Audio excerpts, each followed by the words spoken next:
بولنا مشکل ہو جاتا ہے ایسے بچوں کے لیے بعض دفعہ، اور بڑوں کے لیے بھی بات کرتے وقت کچھ ایفرٹ کرنی پڑتی ہے۔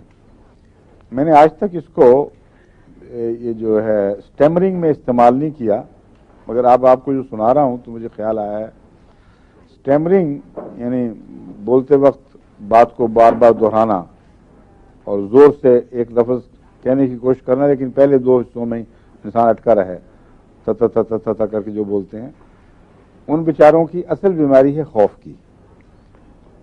اور عموماً ہومیوپیتھی میں اسٹریمونیم ہی کے ذکر میں اس کا تھوتلے پن کا نہیں بلکہ اسٹیمرنگ کا ذکر ملتا ہے۔ کیا کہتے ہیں اسٹیمرنگ کو؟ ہکلانا ہی ہے نا۔ ہاں، ایک دفعہ ایک اردو شاعر تھا مزاحیہ جعفری، اس نے بھی ہکلانے پر ایک نظم کہی ہوئی تھی، جعفری غریب ہے تمغہ اس کو نہ دیجیے، دوسروں کو حسد نہ ہو، اس طرح کی تھی، بڑی اس کی نظم پاپولر ہوئی تھی۔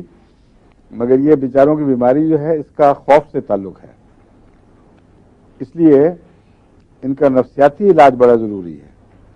لیکن اسٹیمونیم چونکہ گہرے اعصابی خوف سے تعلق رکھتی ہے، اس لیے اسی کا نام آپ پڑھیں گے کتابوں میں۔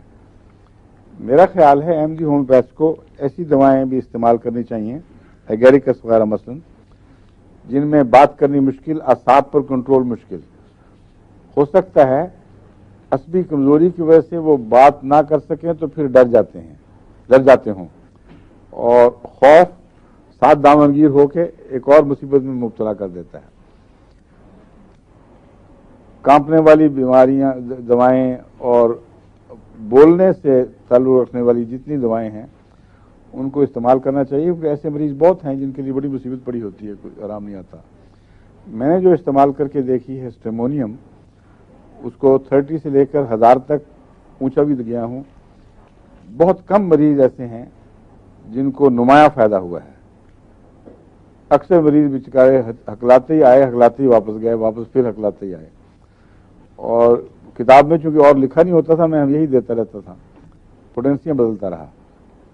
لیکن آپ سب کو میری گزارش ہے کہ اس کی جو کنو ہے یعنی اندرونی وجہ، اس کو پیش نظر رکھ کر ہومیوپیتھک میں جہاں جہاں کوئی دوا ملتی جلتی دکھائی دے وہ استعمال کر کے دیکھیں، پھر مجھے بتائیں اگر فائدہ ہو تو۔